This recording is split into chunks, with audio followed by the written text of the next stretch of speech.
All right. So welcome back to the platform of Biological Code. আমি মোহাম্মদ সালাউদ্দিন, তোমাদের zoology mentor. তো আজকে neural control and coordination এই চ্যাপ্টারের লেকচার 2। আমরা আগের লেকচারে নন এক্সাইটেবল সেল কমপ্লিট করেছিলাম। আজকে আমাদের কথা হবে নিউরন সম্বন্ধে, যেটা হচ্ছে একটা এক্সাইটেবল সেল। এবং এক্সাইটেবল সেল কেন?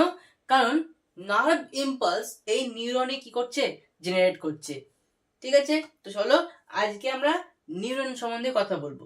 আমরা তো এটা দেখলাম যে নিউরন নার্ভ ইম্পালস জেনারেট করছে, কিন্তু কিভাবে সেটা করছে, এবার কিভাবে সে নার্ভ ইম্পালস জেনারেট করে সেটা জানার আগে আমাদের নিউরনের পুরো স্ট্রাকচারটাকে ভালোভাবে আগে জানতে হবে, যে কোন নিউরনের এই পার্টটাকে কি বলা হয়, সেই সম্বন্ধে আমাদেরকে আগে প্রথমে ধারণা নিতে হবে। তো চলো প্রথমে আমরা স্ট্রাকচারটা দেখি।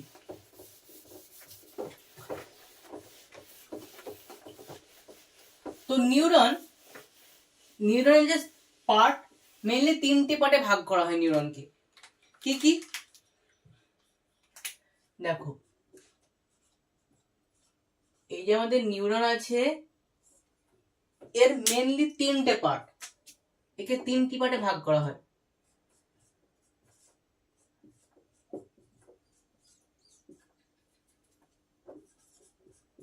ডেনড্রাইটস প্রথম পার্ট, ফার্স্ট পার্ট যেটা হচ্ছে সেটাকে বলা হয় ডেনড্রাইটস। ঠিক আছে, সেকেন্ড পার্ট হচ্ছে সেল বডি। ঠিক আছে, সেল বডি বা একে বলা হয় সাইটোন। এবং যেহেতু এই পার্টটা নিউক্লিয়াসের একটু আশেপাশে অবস্থান করে, তাই একে বলা হয় পেরিক্যারিয়ন।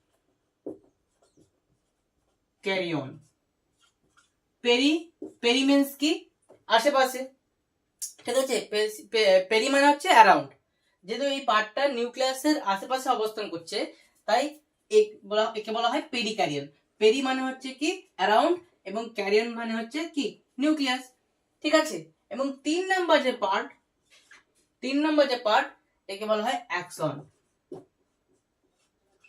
ঠিক আছে, তো এই মেইনলি 3টে পার্টে নিউরনকে ডিভাইড করা হয়। ফার্স্ট হচ্ছে ডেনড্রাইটস। ঠিক আছে, যেটা হচ্ছে সেল বডি বা সাইটন বা পেরিক্যারিয়ন। আর একটা 3 নম্বর পার্ট হচ্ছে অ্যাক্সন। ঠিক আছে, ক্লিয়ার?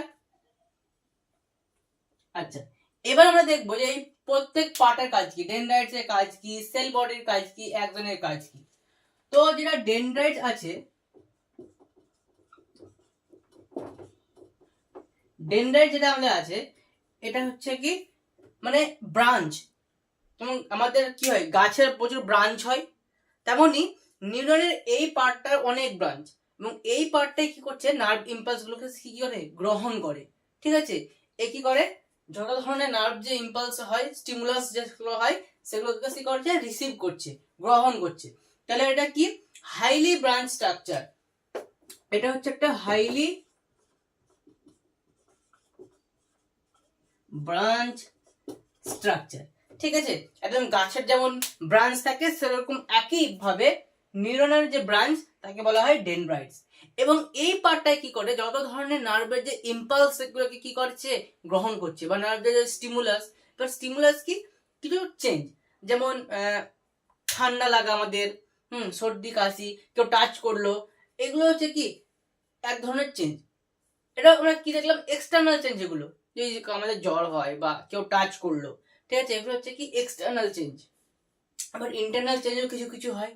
ধরে নাও আমাদের যে ওয়াটার লেভেল তার যদি পরিবর্তন হয়, বা ভিতরে যে সোডিয়ামের যে লেভেল তার যদি পরিবর্তন হয়, এগুলো হচ্ছে ইন্টারনাল চেঞ্জ। তো এই সমস্ত চেঞ্জগুলোকে গ্রহণ করছে কে? ডেনড্রাইটস। তাহলে সে কি করছে? Receive stimulus. ঠিক আছে, স্টিমুলাস মিন্স কি বললাম? চেঞ্জ। ঠিক আছে, এবং এটা কি? এটা হচ্ছে হাইলি ব্রাঞ্চ একটা স্ট্রাকচার, হচ্ছে কি ডেনড্রাইটস। তো ডেনড্রাইটস আমাদের কমপ্লিট। এরপর আমরা কথা বলবো সেল বডি বা সাইটন বা পেরিক্যারিয়ন সম্বন্ধে। ঠিক আছে, ওকে।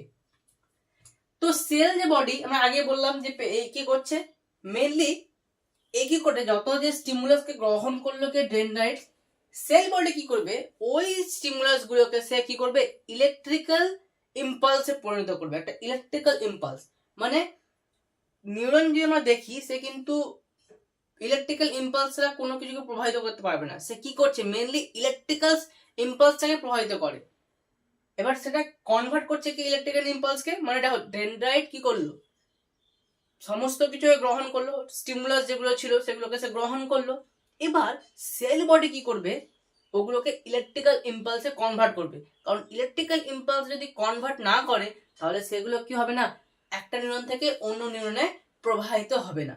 ঠিক আছে, তো কি করছে সেল বডি করছে এই স্টিমুলাস গুলোকে কনভার্ট করছে কিসে ইলেকট্রিক্যাল ইম্পালসে।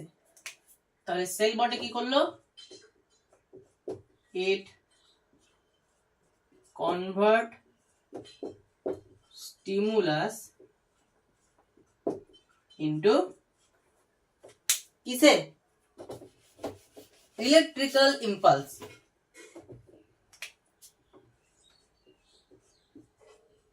electrical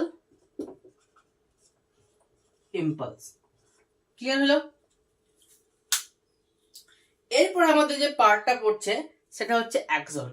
অ্যাক্সন কি করবে ওই যে ইলেকট্রিক্যাল ইম্পালস যেটা এখন কি হয়েছে মানে ইলেকট্রিক্যাল ইম্পালসে চেঞ্জ হয়ে গেছে, এবারে অ্যাক্সন কি করবে ওটা আবার অন্য একটা নিউরনকে কি করবে দেবে, ট্রান্সমিট করবে অন্য একটা নিউরনকে। তাহলে কি করছে এ কন্ডাক্ট করছে এন্ড ট্রান্সমিট করছে, মানে এই ইলেকট্রিক্যাল ইম্পালসটাকে সে নিল এবং নেক্সট যে নিউরন তাকে সে ট্রান্সমিট করে দিল। ঠিক আছে, তাহলে অ্যাক্সন কি করছে কন্ডাক্ট এন্ড ট্রান্সমিট। ঠিক আছে, কি করছে ট্রান্সমিট করছে, কি করছে ট্রান্সমিট করছে। তাহলে conduct and transmit impulse. Clear, দেখো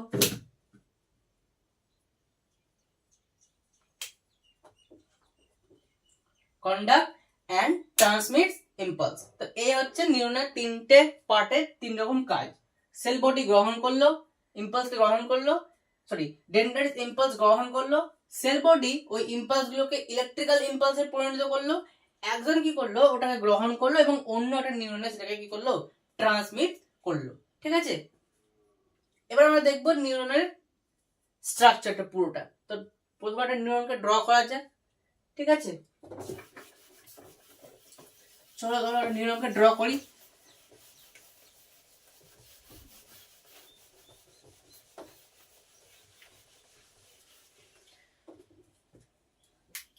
তো নিউরন কেমন হয় এই দেখুন,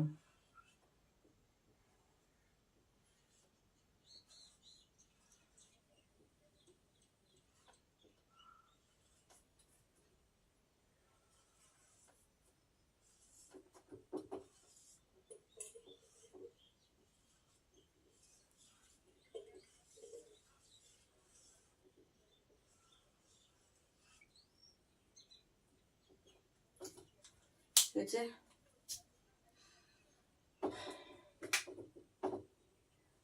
এগুলো হচ্ছে ওর ব্রাঞ্চ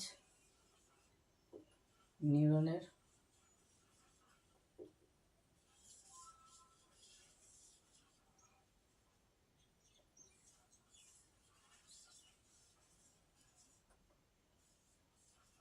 রাইট, আচ্ছা এ হয়ে গেল আমাদের একটা টিপিক্যাল একটা নিউরন। এখানে একটা হয়ে গেছে নিউক্লিয়াস দিলাম আমরা, বাস। এ হচ্ছে একটা টিপিক্যাল নিউরন যেটা কি হয়েছে একটা ইভলভ একটা নিউরনে পরিণত হয়েছে। ঠিক আছে, মানে এর আগে যতগুলো নিউরন ছিল সব ইভলভ হয়ে হয়ে হয়ে লাস্টে আমরা এখন যেটা পেয়েছি এই নিউরনটা এখন পেয়েছি আমরা। এবার এটা আগের নিউরনগুলো কেমন ছিল দেখতে সেই সম্বন্ধে আমরা কথা বলবো। ঠিক আছে, তো এ হচ্ছে এখন প্রেজেন্ট যে আমরা নিউরন, ঠিক আছে এ হচ্ছে সেই নিউরন। ঠিক আছে, একটা টিপিক্যাল একটা নিউরনের পিকচার এরকমই হয় কিন্তু। ঠিক আছে, তো প্রথমে আমরা যে মেন তিনটে পার্ট ছিল সেই তিনটে পার্টকে প্রথমে দেখি। এই যে আমরা দেখতে পাচ্ছি এই যে শাখা, এই অংশগুলো ব্রাঞ্চেস টাইপের, এগুলো আমরা কি বলছিলাম? ডেনড্রাইট। হাইলি ব্রাঞ্চ স্ট্রাকচার, ঠিক আছে, এগুলো ছিল কি? ডেনড্রাইট। তারপরে এই যে এখান থেকে এই জায়গাটা থেকে একদম এতদূর পর্যন্ত, এতদূর পর্যন্ত এটা হচ্ছে অ্যাকশন, ঠিক আছে। এখান থেকে মোটামুটি এখান থেকে শুরু করে একদম লাস্ট পর্যন্ত একে বলা হয় অ্যাকশন। আর এটা হচ্ছে কি? Sell body. এই যে এই জায়গাটা, এটা হচ্ছে সেলের বডি।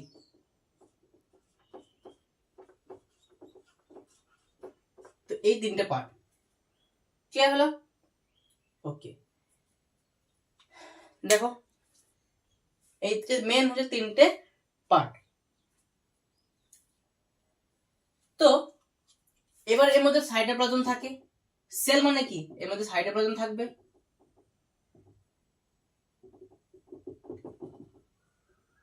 তো নিউরনের যে সাইটোপ্লাজম, একে বলা হয় নিউরোপ্লাজম। নিউরনের সাইটোপ্লাজমকে বলা হয় কি? নিউরোপ্লাজম। এবং তারপরে এখানে আছে কি? অ্যাক্সন। অ্যাক্সনের সাইটোপ্লাজম এরকম ভাবে এখানে থাকবে, ঠিক আছে। তো অ্যাক্সনের সাইটোপ্লাজম হচ্ছে কি? এক্সোপ্লাজম, ঠিক আছে। নিউরনের সাইটোপ্লাজম হচ্ছে নিউরোপ্লাজম, এবং অ্যাক্সনের যে সাইটোপ্লাজম একে বলা হয় কি? এক্সোপ্লাজম।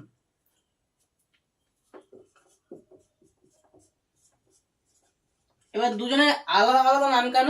কারণ দুজনের যে কম্পাউন্ড সেটা কিন্তু কি? আলাদা আলাদা, ঠিক আছে। তার জন্য দুজনের আলাদা আলাদা নামও কিন্তু। নিউরনের যে সেল বডির যে সাইটোপ্লাজম আছে তাকে বলা হয় নিউরোপ্লাজম, এবং এখানে অ্যাক্সনের যে সাইটোপ্লাজমটা আছে একে বলা হচ্ছে এক্সোপ্লাজম। কারণ কি? এটা কম্পাউন্ডের যে কম্পাউন্ডটা আছে এটা দুটো কিন্তু কি ভিন্ন ভিন্ন, তাই দুজনের আলাদা আলাদা নাম। এবার প্রথমে সেল বডি সম্বন্ধে কথা বলি। ডেনড্রাইটস তো বলে দিলাম, এই কি করছে? নার্ভ ইম্পালস গুলোকে গ্রহণ করছে। সেল বডির মধ্যে এরকম ধরনের কিছু কিছু গ্র্যানুলস দেখা যায়,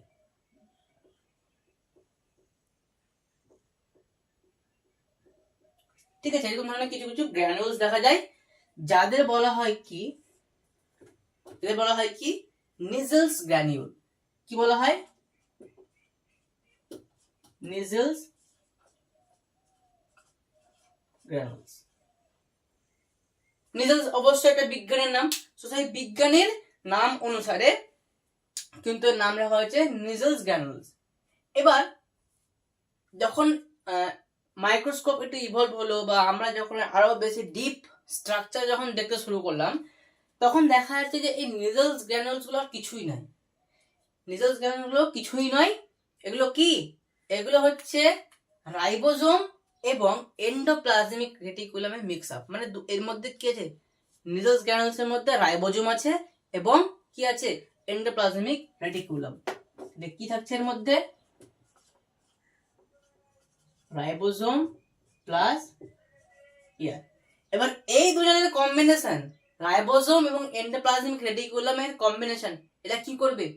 প্রোটিন তৈরি করবে। অর্থাৎ এরা কি বানাবে? এরা যে নিউরোট্রান্সমিটার, অর্থাৎ নিউরোট্রান্সমিটার কি? যেটা নার্ভ ইম্পালসটাকে ট্রান্সফার করতে সাহায্য করে। তো সেই নিউরোট্রান্সমিটারটা বানাবে কে? এই নিজেলস গ্র্যানুলস। এবার নিজেলস গ্র্যানুলস কি? রাইবোজোম এবং এন্ডোপ্লাজমিক রেটিকুলাম, ঠিক আছে। তো এই হলো।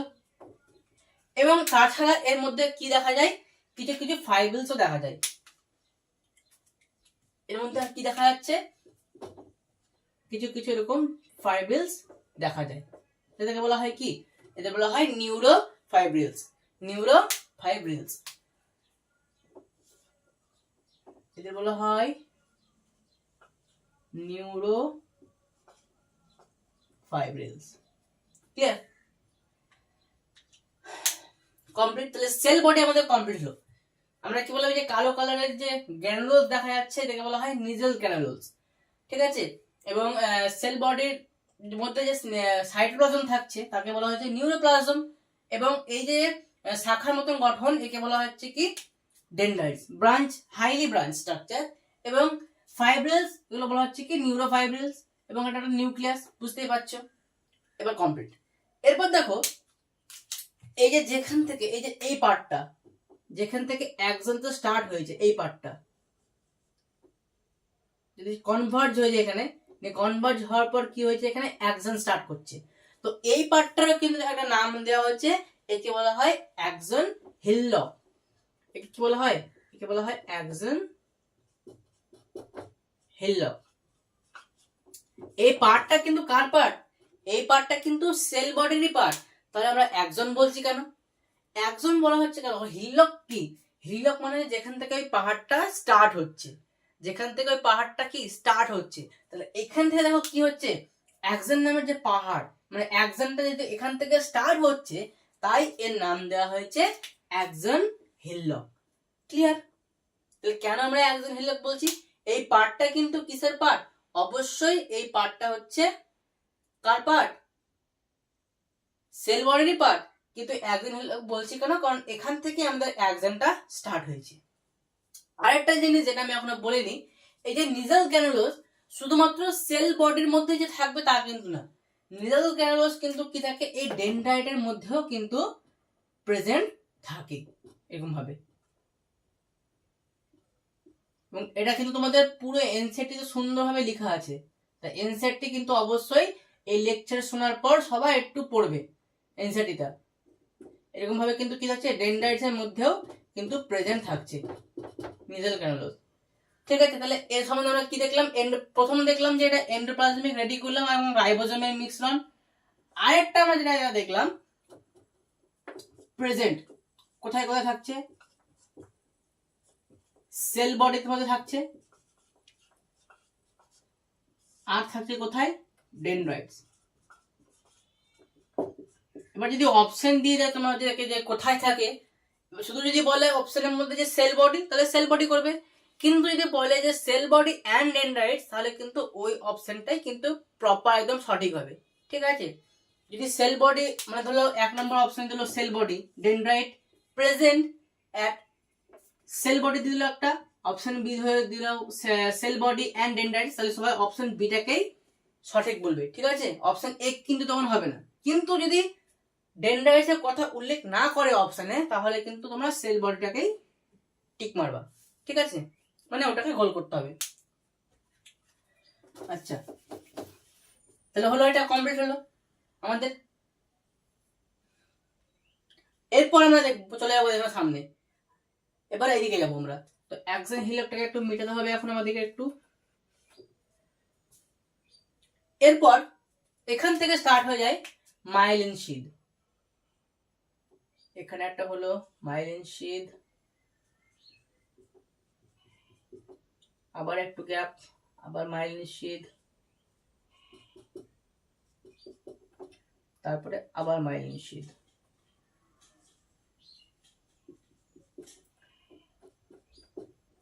ঠিক আছে, তাহলে এটাকে আমরা কি বলছি? এটাকে বলছি আমরা মাইলিন শিথ।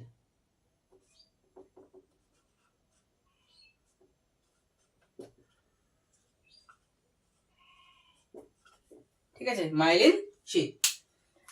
এবার মাইলিন শিথ বানায় কি? আমরা যদি ওখানে পড়ছি পেরিফেরাল নার্ভাস সিস্টেমের যে নিউরন, সেই সম্বন্ধে পড়ছি, কোনো সিএনএস মানে সেন্ট্রাল নার্ভাস সিস্টেম মানে ব্রেন বা স্পাইনাল কর্ড সম্বন্ধে কথা বলছি না, আমরা কথা বলছি পেরিফেরাল নার্ভাস সিস্টেম সম্বন্ধে। তাহলে পেরিফেরাল নার্ভাস সিস্টেমে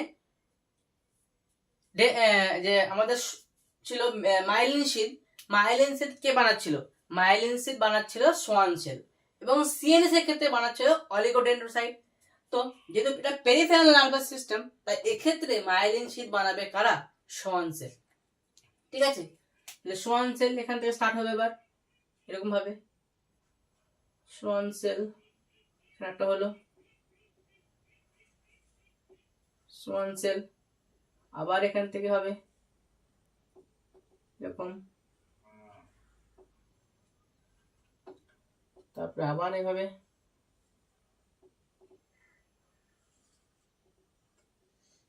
এ হলো আমাদের সোয়ান সেল। ঠিক আছে, সোয়ানসেল কি করছে, পেরিফেরাল নার্ভাস সিস্টেমে মাইলিন শিথ তৈরি করছে। ক্লিয়ার? আচ্ছা, এরপর দেখো একটা জিনিস, আমাদের অ্যাক্সনের যে মানে আমরা ভিতর থেকে মানে বাইরে থেকে ভিতরে প্রবেশ করব, কারণ এই অর্ডারটা অনেক সময় দিয়ে দেয়।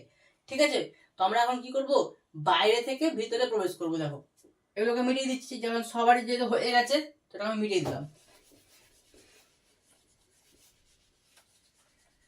আচ্ছা, এর মধ্যে সাইটোপ্লাজম থাকবে এরকম করে,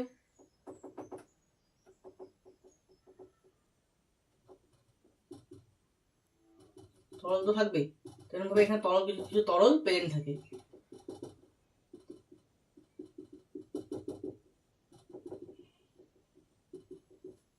ক্লিয়ার?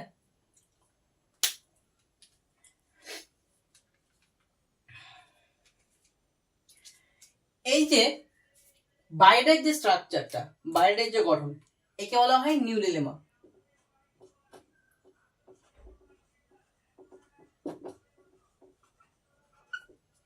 ঠিক আছে, আমরা প্লাজমটাকে বললাম নিউরোপ্লাজম, এবং বাইরের এই যে পর্দাটা একে বলা হচ্ছে নিউরিলেমা। ক্লিয়ার? তারপরে ভিতরে সাইটোপ্লাজম, তো একে আমি মাইলিন শিথ ধরে নিচ্ছি। এবারে একে আমরা কি বলছি, মাইলিন শিথ।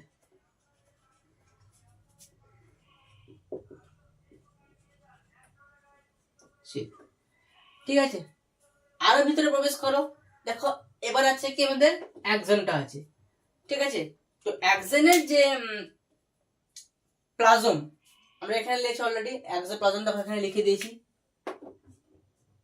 লিখেছি এখানে এক্সোপ্লাজম।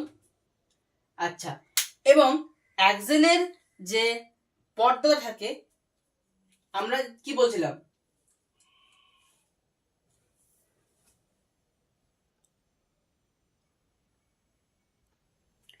এবার দেখো এখানে খুব ভালোভাবে লক্ষ্য করো, আমরা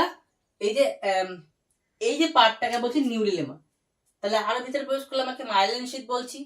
তারপরে অ্যাক্সনের যে পর্দা, অ্যাক্সনের পর্দাকে বলা হচ্ছে অ্যাক্সোলেমা। এটাকে যদি বলা হয় নিউরিলেমা, তাহলে একে কি বলা হবে, অ্যাক্সোলেমা। ঠিক আছে, তো একে বলা হচ্ছে অ্যাক্সোলেমা। ক্লিয়ার? এবং তারপরে ভিতরে হচ্ছে কি, এক্সোপ্লাজম। তাহলে আবার দেখো বাইরে থেকে ভিতরে প্রবেশ করো, এটা বলা হচ্ছে নিউরিলেমা 1 নাম্বার, তারপরে পড়ছে মাইলিন শিথ, তারপরে পড়ছে অ্যাক্সোলেমা, তারপরে পড়ছে এক্সোপ্লাজম। তাহলে যদি আমাদেরকে বাইরে থেকে ভিতরে অর্ডার যদি দেয়, বা ভিতর থেকে যদি বাইরের অর্ডার দেয়, তাহলে নিশ্চয়ই আমরা পারবো। আচ্ছা, ক্লিয়ার? এরপর দেখো এদিকে আছে আমাদের কি, নিউরনের নার্ভ এন্ডিং। তো এগুলোকে বলা হয় কি,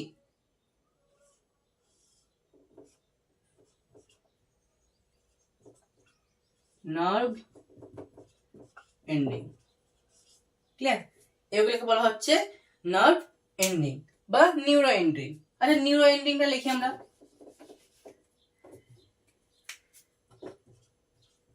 নিউরো এন্ডিং। ঠিক আছে, এবার এই নিউরো এন্ডিং এর মধ্যে এরকম কিছু গোল গোল ভাল্ব বা ভেসিকল প্রেজেন্ট থাকে, এরকম করে কিছু কিছু ভাল্ব বা ভেসিকল এরকম করে প্রেজেন্ট থাকে। ঠিক আছে, এদেরকে বলা হচ্ছে সাইন্যাপটিক ভেসিকল। ঠিক আছে, এদেরকে বলা হচ্ছে সাইন্যাপটিক ভেসিকল। এবং এই সাইন্যাপটিক ভেসিকলের মধ্যে কি হচ্ছে, নিউরোট্রান্সমিটার গুলো প্রেজেন্ট থাকছে। ক্লিয়ার? এর মধ্যেই নিউরোট্রান্সমিটার গুলো প্রেজেন্ট থাকে এই সাইন্যাপটিক ভেসিকলের মধ্যেই। আই হোপ ক্লিয়ার তোমাদের কাছে এটা হলো। এবং হ্যাঁ, আরেকটা জিনিস বলে দিই, এই যে গোল গোল যে স্ট্রাকচারটা যার মধ্যে সাইন্যাপটিক ভেসিকল গুলো থাকছে, এদেরকে বলা হয় কি, টার্মিনাল ভালভ। কি বলা হচ্ছে এদিকে, টার্মিনাল ভালভ বা টার্মিনাল নোবস, সব থেকে বেটার হবে টার্মিনাল নোবস। ঠিক আছে,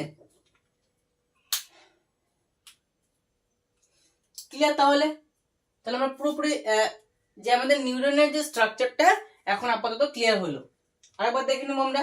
ডেনড্রাইটস আমার হাইলি ব্রাঞ্চ স্ট্রাকচার কি করছে, নার্ভ ইম্পালস গুলোকে গ্রহণ করছে, তারপরে সেটা সেল বডির কাছে আসছে। সেল বডি কি করছে, ওই যে নার্ভ ইম্পালস ছিল সেই নার্ভ ইম্পালস গুলোকে সে কি করছে, ইলেকট্রিক্যাল যে ইম্পালস সেটাতে পরিণত করছে, কনভার্ট করছে। তারপরে সেটা আসছে এখানে অ্যাকশনের মধ্যে আসছে, অ্যাকশন সেটাকে কি করছে, অন্য নিউরনের মধ্যে কন্ডাক্ট এবং ট্রান্সফার করছে। ক্লিয়ার হলো? এবার আমরা দেখলাম কি যে যেমন সেল বডি এর মধ্যে কি থাকছে, সাইটোপ্লাজম প্রেজেন্ট থাকছে, যাদেরকে আমরা বলছি নিউরোপ্লাজম, এবং তার সঙ্গে সঙ্গে কিছু কিছু গ্র্যানুলোস প্রেজেন্ট থাকছে, যে কালো কালারের, এদেরকে বলা হচ্ছে নিজেল গ্র্যানুলোস। নিজেল গ্র্যানুলোস আর কিছুই না, শুধুমাত্র রাইবোজোম এবং এন্ডোপ্লাজমিক রেটিকুলামের মিক্স আপ। এবার রাইবোজোম এবং এন্ডোপ্লাজমিক রেটিকুলাম কি করছে, এরা কি করে, প্রোটিন তৈরি করে। তো এরা কি করবে, নিউরো ট্রান্সমিটার বানাতে সাহায্য করবে। ক্লিয়ার? এবং তার সঙ্গে সঙ্গে আমরা দেখছি যে নিজেল গ্র্যানুলোস শুধুমাত্র সেলের বডির মধ্যে প্রেজেন্ট নেই, ডেনড্রাইটস এর মধ্যেও তারা প্রেজেন্ট আছে। ঠিক আছে? এবং এটা কিন্তু পরীক্ষায় দিতে পারে। ঠিক আছে? এরপর আমরা দেখলাম যে কিছু কিছু ফাইবেলস এর মধ্যে প্রেজেন্ট আছে, যাদেরকে বলা হচ্ছে নিউরোফাইবেলস। তারপর আমরা চলে গেলাম সামনের দিকে, যেখান থেকে আমাদের অ্যাকশনটা স্টার্ট হয়েছে, সেটাকে বলা হচ্ছিল কি, অ্যাকশন হিললক। ঠিক আছে? আর এটা হচ্ছে কি মাইলিন শিট। এবার যেহেতু এটা পিএনএস, পেরিফেরাল নার্ভাস সিস্টেমে নিউরন সম্বন্ধে আমরা পড়ছি, তো পেরিফেরাল নার্ভাস সিস্টেমে মাইলিন শিট বানায় কে, সোয়ান সেল। তো এগুলো হচ্ছে কি সোয়ান সেল। ক্লিয়ার? সোয়ান সেলের এই যে বাইরের যে গঠনটা, বাইরের গঠনকে বলা হচ্ছিল নিউরোলেমা। তারপর চলে যাচ্ছিলাম ভিতরে, এটা হচ্ছে মাইলিন শিট। ঠিক আছে? তারপরে যাচ্ছিলাম যে আমাদের অ্যাক্সনের এই যে পর্দাটা, বা অ্যাক্সনের এই যে পর্দাটাই হোক, একে বলা হচ্ছে অ্যাক্সোলেমা। তার ভিতরে যেটা প্লাজম আছে অ্যাক্সনের, অ্যাক্সোপ্লাজম।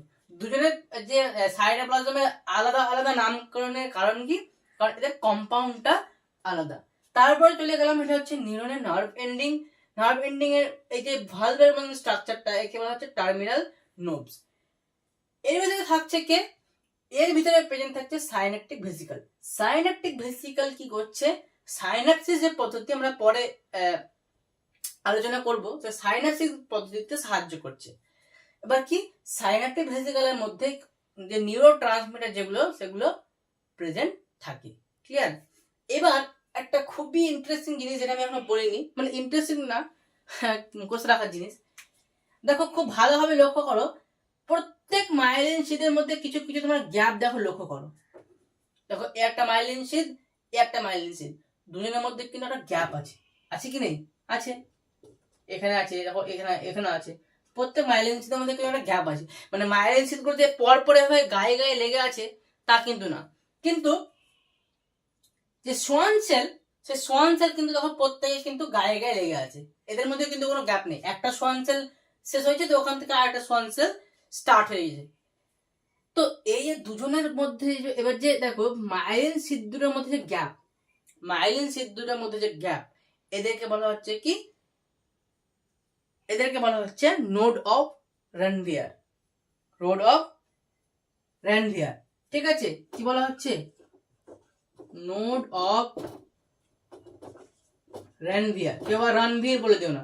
ঠিক আছে? Node of Ranvier, sorry Ranvier, Ranvier. তো এটা থাকছে কোথায়, মাইলিন শিটের মধ্যে যে গ্যাপ থাকছে, সেই মাইলিন শিটের গ্যাপ গুলোকে আমরা বলছি নোড অফ রানভিয়ার। আমি এখানে লিখে দিচ্ছি, সমস্যা নেই। তো নোড অফ রানভিয়ার কি হলো, গ্যাপ বিটুইন কি, মাইলিন শিট, এমএস। ঠিক আছে? Myelin sheath. তো দেখা যাচ্ছে যে নোড অফ রানভিয়ারের ক্ষেত্রে কি দেখা যাচ্ছে, যে সোয়ান সেল এরা কিন্তু কি কন্টিনিউয়াস, মাইলিন মানে নোড অফ রানভিয়ারে সোয়ান সেল কিন্তু প্রেজেন্ট থাকছে, কিন্তু মাইলিন যে শীট, এই মাইলিন শীট কিন্তু প্রেজেন্ট থাকছে না। ঠিক আছে? অ্যাবসেন্ট থাকছে, অ্যাবসেন্ট। তাহলে ব্যাপারটা বুঝতে পারলে? তোমরা নিজেরা ভালোভাবে লক্ষ্য করো, যে দেখো কি আমরা দেখলাম যে এই যে গ্যাপগুলো, মাইলিন শীটের মধ্যে যে গ্যাপগুলো, তাকে বলা হচ্ছে নোড অফ রানভিয়ার। তাহলে নোড অফ রানভিয়ারের মধ্যে তো মাইলিন শীট নেই, তাহলে মাইলিন শীট নোড অফ রানভিয়ারে অ্যাবসেন্ট আছে। তাই আমি এটা কি করেছি, ক্রস করেছি। ক্রস মানে অ্যাবসেন্ট। আর কি, কিন্তু দেখো সোয়ান সেল কিন্তু প্রত্যেকের ক্ষেত্রে প্রেজেন্ট আছে, তাহলে সোয়ান সেল কিন্তু নোড অফ র্যানভিয়ারেও প্রেজেন্ট আছে। তাই কি হয় সোয়ান সেলগুলো কিন্তু কন্টিনিউয়াস, সোয়ান সেলে কিন্তু শেষ নেই, এটা কিন্তু একটা শেষ হলে আরেকটা স্টার্ট হয়ে যায়। সোয়ান সেল হচ্ছে কন্টিনিউয়াস, এটা কিন্তু পয়েন্ট আউট করে নিবে। কিন্তু মাইলিন সিদ হচ্ছে ডিসকন্টিনিউয়াস। ক্লিয়ার? সোয়ান সেলগুলো হচ্ছে কন্টিনিউয়াস কিন্তু মাইলিন সিদ ডিসকন্টিনিউয়াস। তো এই হচ্ছে আমাদের পুরো নিউরনের স্ট্রাকচারটা আমরা যখন কমপ্লিট করলাম। নিশ্চয়ই কারো বুঝতে কোনো সমস্যা নেই, কারণ আমি একবার লাস্টে রিপিটও করে দিই জিনিসটাকে। তারপরে যদি কারো কোনো মনে হয় যে প্রবলেম হচ্ছে, তো অবশ্যই আমাকে কমেন্ট বক্সে কমেন্টে জানাবে, ঠিক আছে? তো এই হচ্ছে আমাদের আজকের লেকচার। এর পরের লেকচারে আমরা নিউরনের যে বিভিন্ন টাইপ, সে নিউরনের বিভিন্ন টাইপ সম্বন্ধে আলোচনা করব। তো ওই লেকচার আরো ইন্টারেস্টিং হবে। আজকে শুধুমাত্র আমরা স্ট্রাকচার, বাহ্যিক যে স্ট্রাকচার, সে স্ট্রাকচার সম্বন্ধে আমরা কথা বললাম, ঠিক আছে? তো আজকের লেকচার হচ্ছে এই পর্যন্তই। কারো যদি আজকের লেকচারে কোনো সমস্যা হয়, তো প্রথমত অবশ্যই কমেন্ট বক্সে কমেন্টে জানাবা, এবং আমাদের ভিডিও যদি ভালো লাগছে তো ভিডিওটা লাইক দিয়ে আমার আগ্রহ বাড়াবে, এবং এরকমই আরো এডুকেশনাল ভিডিও যাতে তোমাদের কাছে আগে পৌঁছে যায়, তাই অবশ্যই আমাদের চ্যানেলটিকে সাবস্ক্রাইব করে রাখবে, ঠিক আছে? তো দেখা হচ্ছে আবার পরের লেকচারে। আজকে লেকচারের জন্য থ্যাংক ইউ।